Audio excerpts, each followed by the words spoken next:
Hello student, स्वागत है आप सबका संस्कार इंग्लिश वर्ड चैनल पर। ठीक है, तो अभी तक अपन लोग क्या कर चुके थे, पढ़ चुके थे part number first class 10th science के चैप्टर नंबर 1 का। नेक्स्ट स्टार्ट करते हैं पार्ट नंबर सेकंड। तो आप लोगों को जैसे कि पता है कि पार्ट नंबर फर्स्ट में अपन लोगों ने एक टोटल 10 क्वेश्चन कवर किए थे। अब पार्ट नंबर सेकंड में आ जाते हैं क्वेश्चन नंबर 11 लेकर के। तो देखिए, ये है क्वेश्चन नंबर 11। क्या कह रहा है क्वेश्चन? हमारा कह रहा है कि संतुलित रासायनिक समीकरण क्या है। क्वेश्चन क्या कह रहा है? संतुलित रासायनिक समीकरण क्या है, रासायनिक समीकरण को संतुलित करना क्यों आवश्यक है। तो समझिए, पहले पहले नंबर तो अपन इस क्वेश्चन को ही देखते हैं कि संतुलित रासायनिक समीकरण क्या है। क्या कह रहा है? संतुलित रासायनिक समीकरण। देखिए, इतने शब्द को अपन क्या करेंगे, पहले ये यहाँ देखा, तो इसको देखते हैं। तो मैं आपको पहले डायरेक्टली बता दूं, संतुलित का मतलब होता है बैलेंस। क्या होता है? बैलेंस। अब यहां पर होता क्या है कि जैसे अपन पहले पढ़ चुके हैं कि अभिकारक और उत्पाद दो ही चीजें हमारी क्या होती हैं।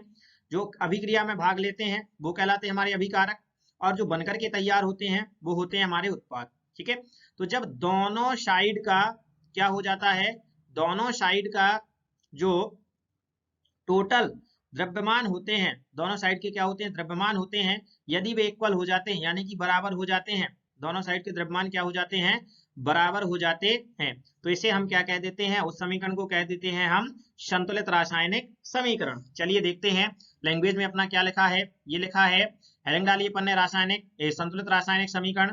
और इसमें है कि जिस समीकरण में अभिकारकों एवं उत्पादों के कुल द्रव्यमान समान हो, क्या हो, कुल द्रव्यमान समान हो, संतुलित रासायनिक समीकरण कहलाता है।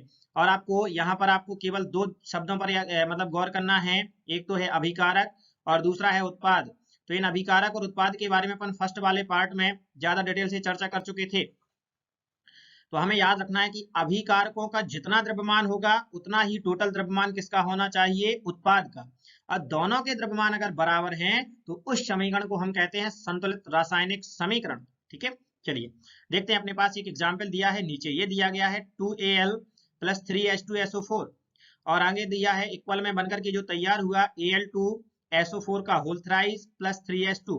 तो ध्यान से देखें, यहाँ पर ये जो है टोटल अपना ये दोनों कहलाएंगे हमारे अभिकारक। क्या कहलाएंगे? अभिकारक। और ये जो है आगे चल करके इधर ये जो बना अपना, ये कहलाएगा हमारा क्या, उत्पाद। ये क्या कहलाएंगे अपने, उत्पाद। ठीक है, ये और ये जो अभिक्रिया में इस साइड जो बनकर के तैयार हुआ ये क्या है, हमारा अभिकारक है। ठीक है, चलिए तो अपन को इससे ये अभिकारक अपना हो गया, अभिक्रिया में भाग लेने वाले ये कहलाते हैं अभिकारक। हाँ, यहाँ देखें, यहाँ आपको दिखाई दे रहा है ये एल्यूमिनियम, ये दिखाई दे रहा है क्या, एल्यूमिनियम। तो एल्यूमिनियम कितने हैं, 2। यहाँ पर H दिखाई दे रहा है, तो H कितने हैं, 3, और 3 दूनी 6। और SO4 कितने हैं, 3। तो ये अपन ने लिख दिया इस साइड, एल्यूमिनियम 2, हाइड्रोजन 6 और SO4 3। इधर आ जाते हैं इस साइड उत्पाद वाले में, तो एल्यूमिनियम कितने, 2, तो अपन ने लिख दिया 2। SO4 कितने, 3, तो लिख दिया, और 3 दूनी 6, ये H क्या है, 6। अब आप ध्यान से देखें, एल्यूमिनियम 2 तो यहाँ के एल्यूमिनियम 2, यहाँ के हाइड्रोजन 6 तो यहाँ के हाइड्रोजन 6, और यहाँ के सल्फेट 3 तो यहाँ के सल्फेट 3। यानी टोटल क्या है, सब हमारे इक्वल हैं, है कि नहीं है। तो इस वाले समीकरण को हम कहते हैं संतुलित रासायनिक समीकरण। क्या कहते हैं, संतुलित रासायनिक समीकरण। बात समझ में आ गई है कि दोनों साइड के जो टोटल द्रव्यमान है वो कैसे होने चाहिए, बराबर होने चाहिए। तो ये ऐसा समीकरण हमारा क्या कहलाता है, संतुलित रासायनिक समीकरण। अब आते हैं अपना नेक्स्ट आगे की ओर, थोड़ा सा क्वेश्चन और ज्वाइंट है। इसमें कह रहा है कि रासायनिक समीकरण को संतुलित करना क्यों आवश्यक है। तो देखिए, द्रव्यमान संरक्षण का नियम अपन लोगों ने पढ़ा। क्या किया, द्रव्यमान संरक्षण का नियम पढ़ा। और द्रव्यमान संरक्षण का नियम जो है वो ये कहता है कि द्रव्य को ना तो उत्पन्न किया जा सकता है और ना ही नष्ट किया जा सकता है। क्या कह रहा है द्रव्यमान संरक्षण का नियम, कि द्रव्य को ना तो उत्पन्न किया जा सकता है और ना ही नष्ट किया जा सकता है। और जब उत्पन्न नहीं किया जा सकता और नष्ट भी नहीं किया जा सकता तो कुछ तो किया जाता होगा, तो उसे केवल एक रूप से दूसरे रूप में परिवर्तित किया जा सकता है। क्या किया जा सकता है, एक रूप से दूसरे रूप में परिवर्तित किया जा सकता है। यह है हमारा क्या, द्रव्यमान संरक्षण का नियम। तो बात समझ में आई है। अब द्रव्यमान संरक्षण के नियम के परिपालन के लिए या द्रव्यमान संरक्षण के नियम के पालन के लिए रासायनिक समीकरण को संतुलित करना आवश्यक होता है।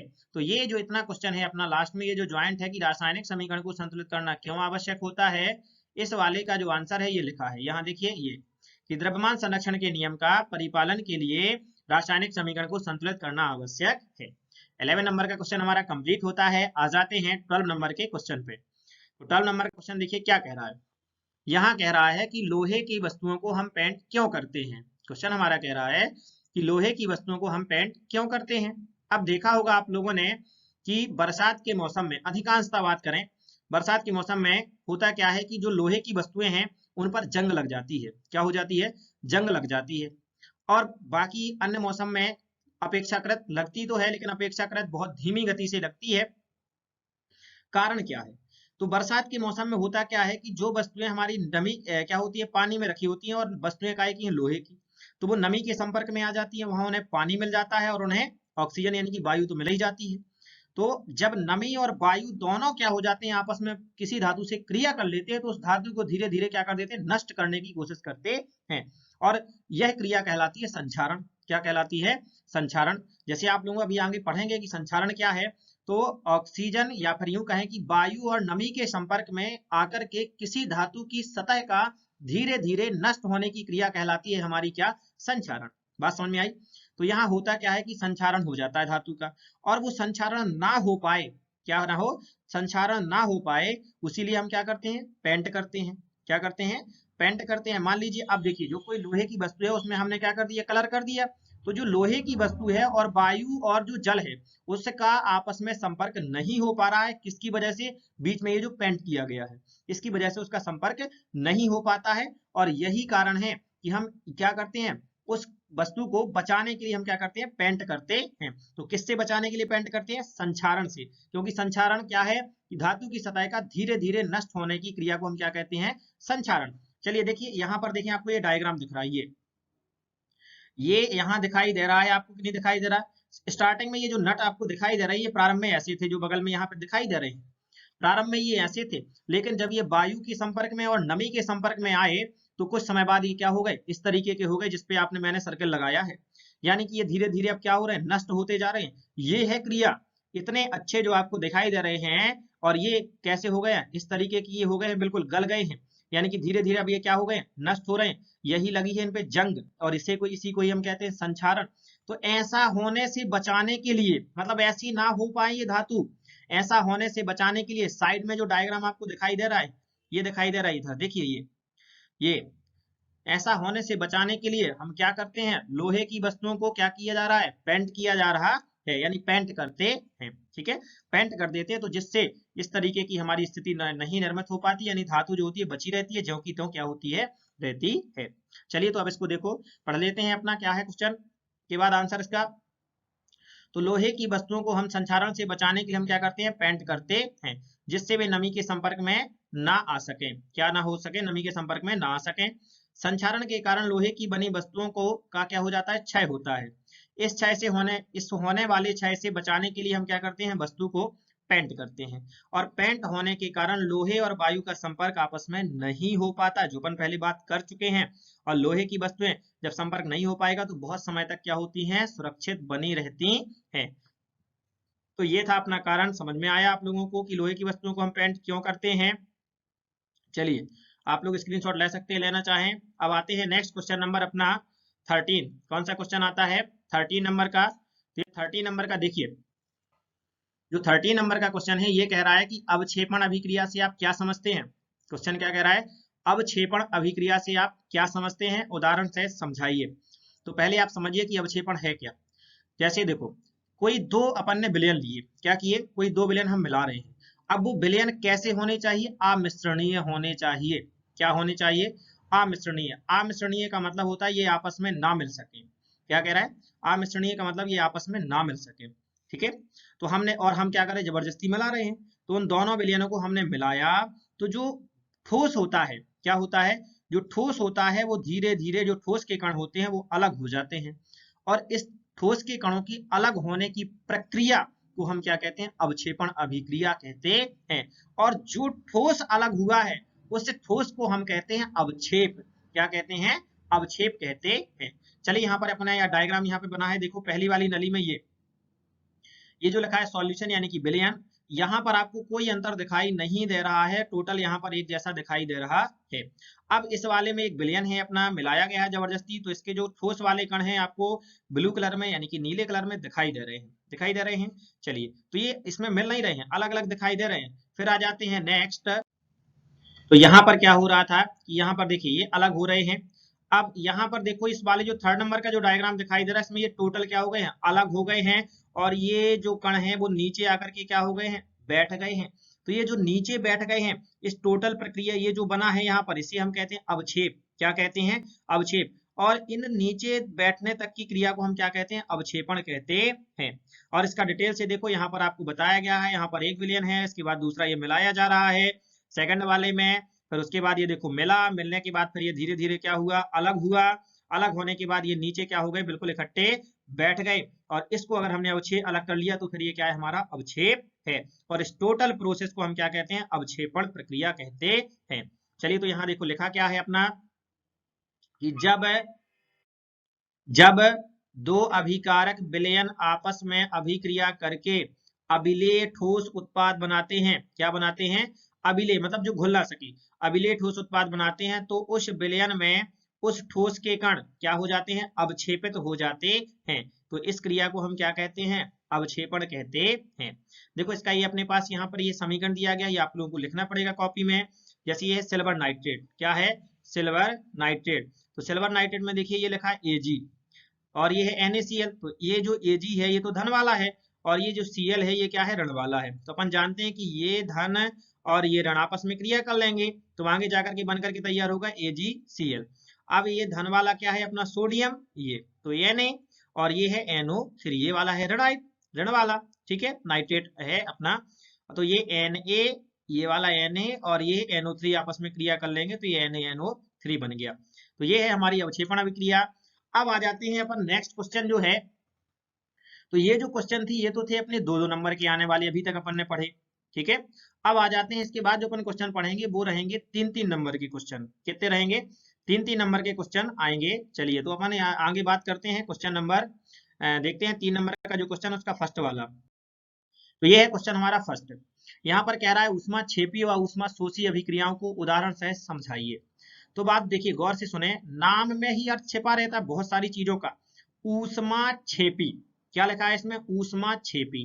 तो इसका अगर हम संधि सॉरी इसको तोड़ें, इस शब्द को जोड़ें, जैसे अपन ये लिखा है ऊष्मा छेपी, ठीक है, इसको अपन क्या कर दें, तोड़ दें, तो ऊष्मा धन छेपी क्या बनकर के तैयार हुआ, ये बनकर के तैयार हुआ ऊष्मा छेपी। क्या बनकर के तैयार हुआ, ऊष्मा छेपी।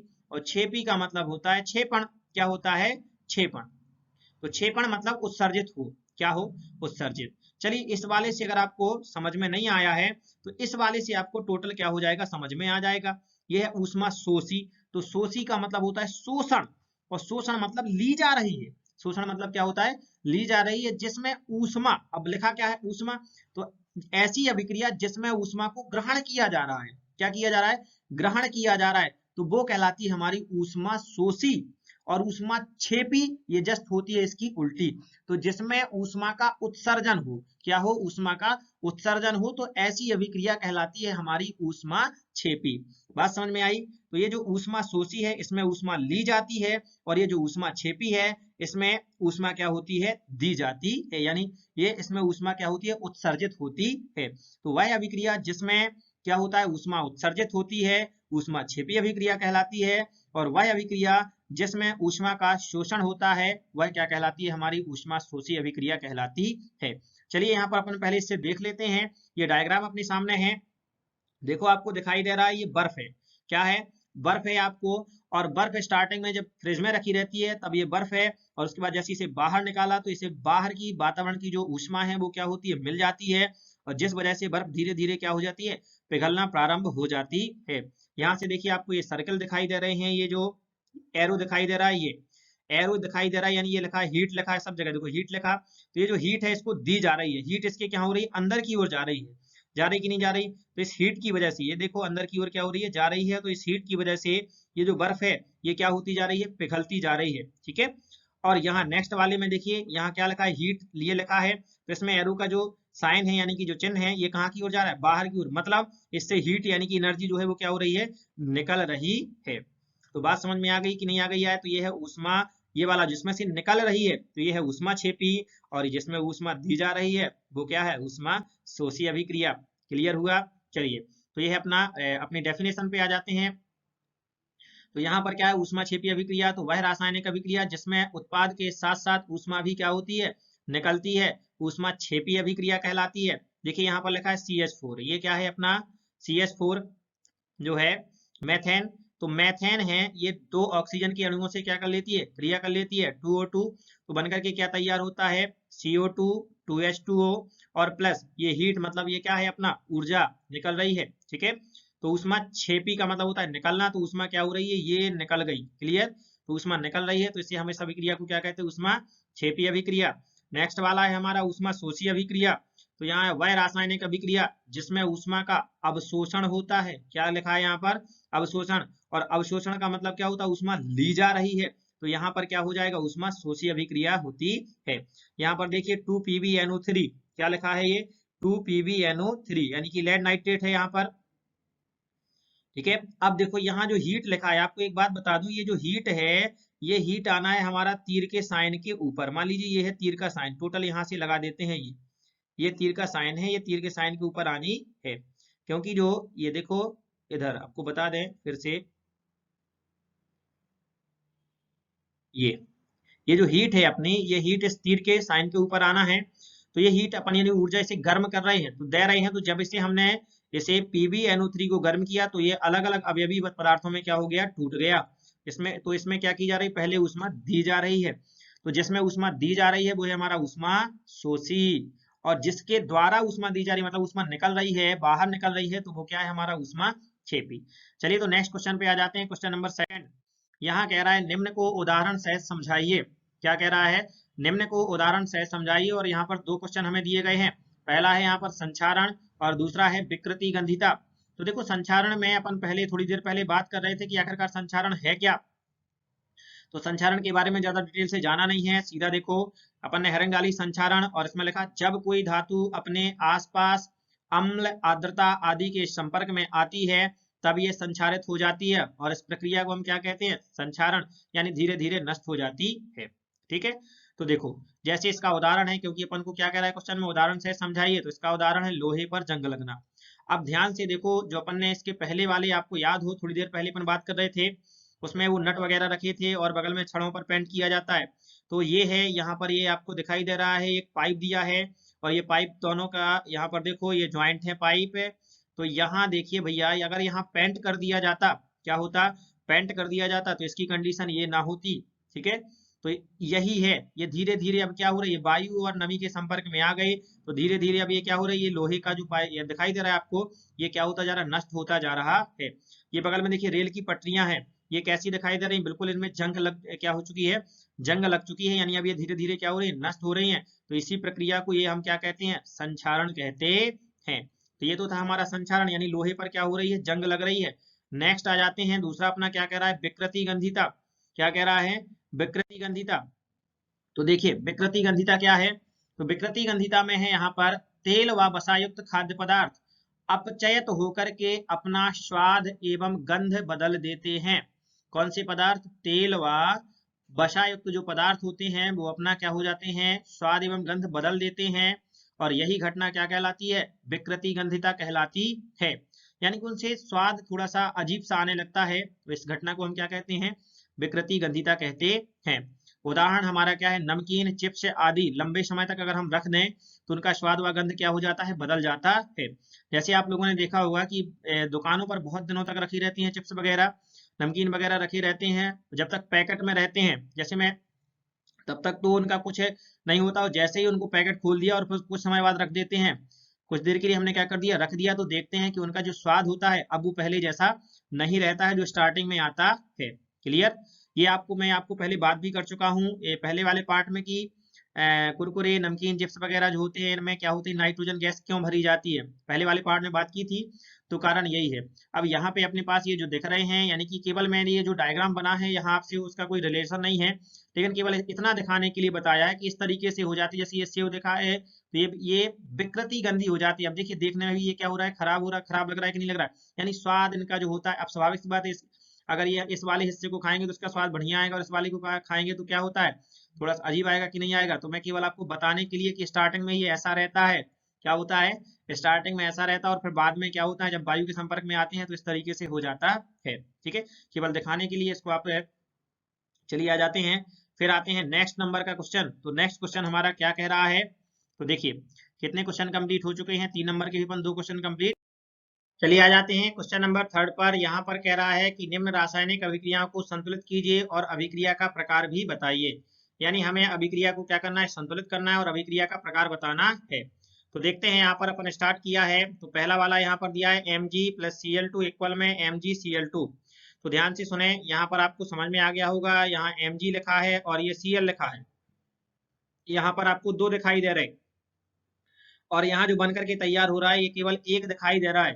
तो आप जानते हैं कि जब 2 मिलकर के एकल उत्पाद बनाते हों, 2 आपस में मिलकर के क्या बनाते हों, एकल उत्पाद बनाते हों, तो ये अभिक्रिया हमारी कहलाती है संयोजन अभिक्रिया। क्लियर। तो चलो अभिक्रिया का प्रकार, यहाँ पर कह रहा था अभिक्रिया का प्रकार बताइए, तो अभिक्रिया का प्रकार तो हमें पता चल गया कि अभिक्रिया का प्रकार क्या है। अब देखना है ये, क्योंकि इसमें कह रहा है कि अभिक्रियाओं को संतुलित कीजिए, तो अपन संतुलित करके और देख लेते हैं। तो यहाँ जो पहले नंबर Mg लिखा है, देखना Mg कितने हैं, 1, और Cl कितने हैं, 2।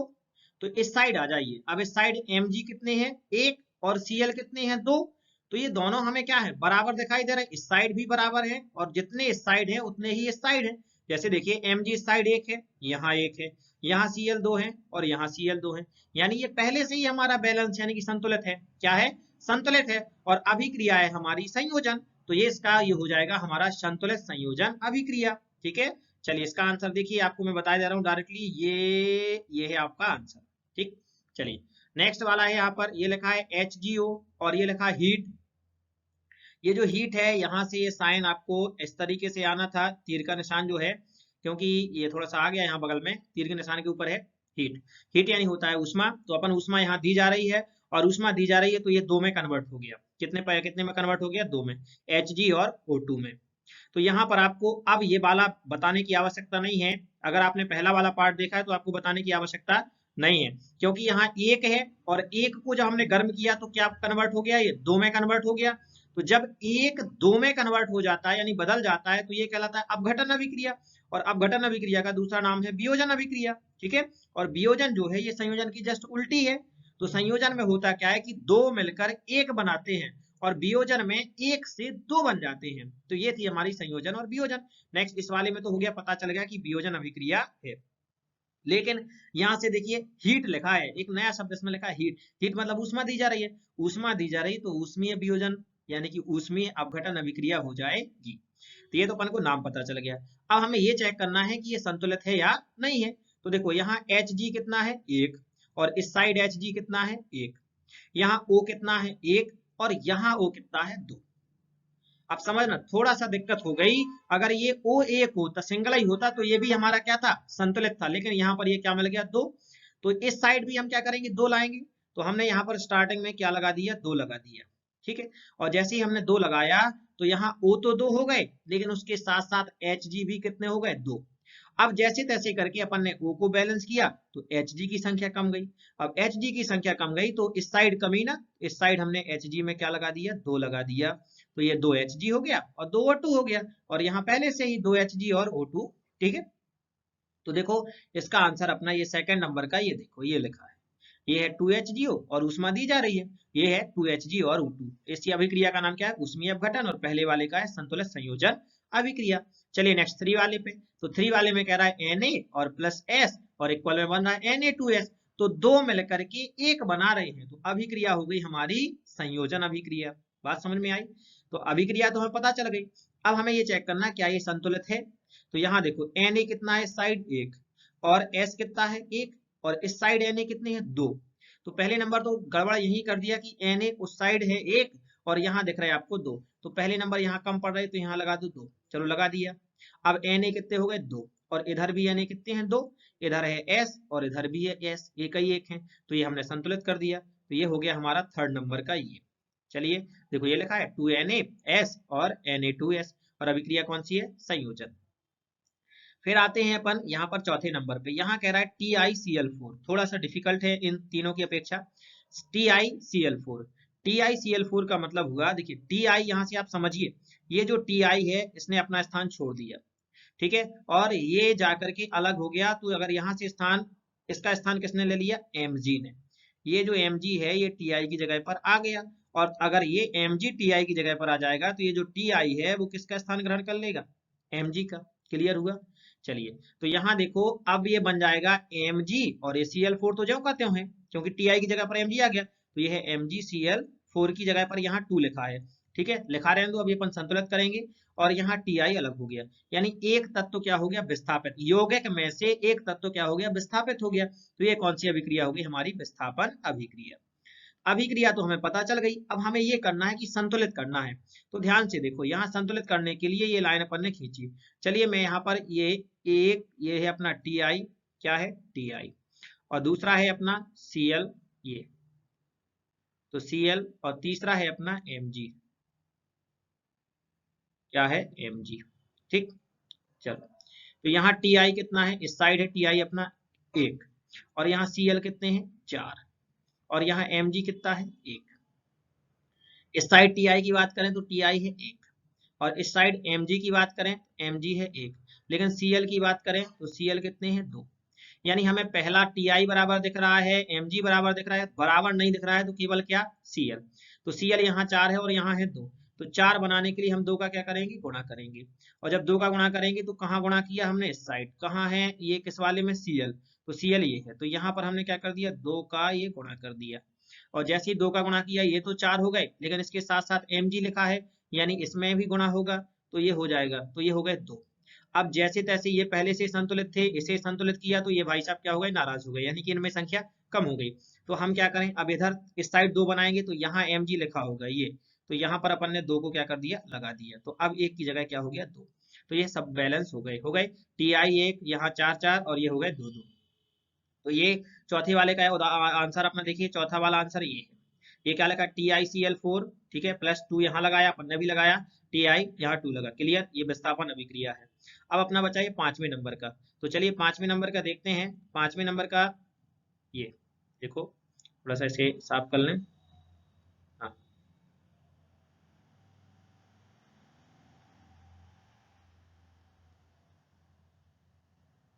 तो 5वें नंबर का यहाँ क्या है, CaO और SiO2, और लास्ट में CaSiO3। अब तो हम नहीं बताने वाली है कौन सा है, क्योंकि अब आपके दिमाग में बात क्या है, फिट बैठ गई कि ये जो 1 और 1 2 मिलकर के क्या बना रहा है, 1। ये 2 मिल रहे हैं और 1 बना रहा है, तो अभिक्रिया संयोजन होगी पक्का। अब ये और चेक कर लें कि ये बैलेंस है या नहीं है। तो यहाँ देखो Ca इस साइड 1 है और यहाँ Ca 1 है, चलेगा। इधर O कितना है, 1, और ये है 2, तो 2 और 1 कितने हो गए, 3। तो यहाँ भी O कितने हैं, 3। यहाँ Si कितना है, इस साइड 1, और यहाँ भी Si कितना है, 1। यानी दोनों पक्ष क्या है, बराबर है। तो ये क्या हो जाएगी, हमारी अभिक्रिया संतुलित है, हमें इसे संतुलित करने की आवश्यकता नहीं है। तो संतुलित है, और अभिक्रिया का नाम क्या है, संयोजन अभिक्रिया। तो ये हो जाएगा 5वें नंबर का आंसर, संतुलित है। ये है अपना बैलेंस है, तो अपन ने कोई परिवर्तन नहीं किया, और ये हो जाएगा हमारा संतुलित संयोजन अभिक्रिया। फिर आ जाते हैं लास्ट नंबर का, 6 नंबर पर, यह है H2O2। क्या लिखा है, H2O2। ये H2O2 1 है, और 1 से जाकर के देखो 2 कन्वर्ट हो गए, 2 हो गए कि नहीं हो गए। अभिक्रिया कौन सी हो जाएगी, अपघटन। और अब देखें, यहाँ अपन को केवल ये देखना है कि ये बैलेंस है या नहीं है। यहाँ H कितने, इस साइड 2, और इस साइड कितने हैं, 2। चलो ठीक है। यहाँ O इस साइड कितने हैं, 2, लेकिन यहाँ कितने हैं, 2 और 1 3। इसने सब काम बिगाड़ दिया, किस वाले ने, O ने। अगर ये वाला भी 2 ही होता तो काम बढ़िया था। तो यहाँ कम पड़ रहे हैं, तो हमने क्या लगा दिया, 2 लगा दिया। अब अगर हमने 2 लगा दिया तो H इधर कितने हो गए, 4, और O भी कितने हो गए, 4। चलिए यहाँ पर समझ लेते हैं इसको थोड़ा सा अच्छे आराम से और डिटेल से देखो। चलिए अभी यहाँ पर अपन मिटाए दे रहे हैं इसको, बहुत सारे बच्चों को समझ में नहीं आ रहा है। लीजिए देखिए, ये अपन ने इस साइड, तो ये है देखिए अपना H, क्या है, 2 चीजें तो है। यहाँ H कितने हैं अपने, पहले स्टार्टिंग में है 2, और ये O कितना है, O है अपना 2, ठीक। ये, और यहाँ की बात करें तो यहाँ जो है H कितने हैं, H है अपने, देखना भैया स्टार्टिंग में देखना, H कितने हैं, 2, ये तो बैलेंस थे। लेकिन O कितने हैं, ये 2 J है और 1 ये, तो O जो है ये ओ हमारे हैं 3। तो हमें बैलेंस किसे करना है, इस ओ को करना है। यहाँ 2 है, अब तो इसमें हमें 3 करना है। तो हम गए इस साइड, यानी इस साइड हमने क्या कर दिया, यहाँ पर भैया 2 का गुणा कर दिया। ये जो 6 की जगह हमने 2 का गुणा किया। जब हमने 2 का गुणा किया तो ओ हमारे कितने हो गए, 4। कितने हो गए, 4, क्योंकि 2 ये पहले से हैं और ये 2 इधर आ गए, तो कितने हो गए, 4। और इधर H हमारे कितने हो गए, 4। H भी अब 4 हो गए। अब ये फिर भी बैलेंस नहीं आ रहा है, तो एक काम करते हैं कि क्या करें, हम इधर आए H2O वाले में। तो हमने H2O वाले में 2 लगा दिया। तो ये H कितने हो गए, 2 और 2 नहीं 4। तो H तो हमारे कितने हो गए, 4। और ये O कितने हो गए, 2 एकम 2 और ये 2 पहले से हैं, तो O भी हमारे कितने हो गए, 4। अब ये 2 4 4 और ये 4 4 सब क्या हो गए, बराबर हो गए कि नहीं हो गए। तो ये हमने बैलेंस कर लिया, यानी H2O2 में स्टार्टिंग में 2 लगा दिया और यहाँ H2O में 2 लगा दिया। चलिए इसका आंसर देखें, ये 6वें नंबर पे ये दिया है। ठीक है, ये स्टार्टिंग में हमने 2 लगा दिया और यहाँ 2 लगा दिया। ये अभिक्रिया हमारी कौन सी है, अपघटन अभिक्रिया। तो ये था, अपन ने पढ़ लिया, कितने क्वेश्चन पढ़ लिए, 3-3 नंबर के 3 क्वेश्चन पढ़ लिए और कुछ 2 नंबर के भी 3 क्वेश्चन अपन ने पढ़ लिए। और पहले वाले पार्ट में टोटल 10 क्वेश्चन कवर कर चुके थे। नेक्स्ट वाला पार्ट लेकर के आएंगे जो अपन 3rd नंबर का, उसमें अपना टोटल जो पहला चैप्टर है वो आपका क्या हो जाएगा, कवर हो जाएगा। इसके बाद अपन आएंगे 2nd चैप्टर, क्या करेंगे, पढ़ेंगे। तो आप लोगों ने, जिन बच्चों ने ऑब्जेक्टिव वाली सीरीज नहीं देखी है, टोटल मैंने ऑब्जेक्टिव क्या कर दिए हैं, डाल दिए हैं, उनको देख लें। टोटल ऑब्जेक्टिव जो है इंपॉर्टेंट ही है, और यहाँ पर भी जो क्वेश्चन पढ़ाए जा रहे हैं ये भी टोटल इंपॉर्टेंट ही पढ़ाए जा रहे हैं। ठीक है, अब देखिए, पढ़ते रहना है, मुस्कुराते रहना है, और आपके साथ हम मिलेंगे नेक्स्ट वाली वीडियो में। चलिए, जय राम जी की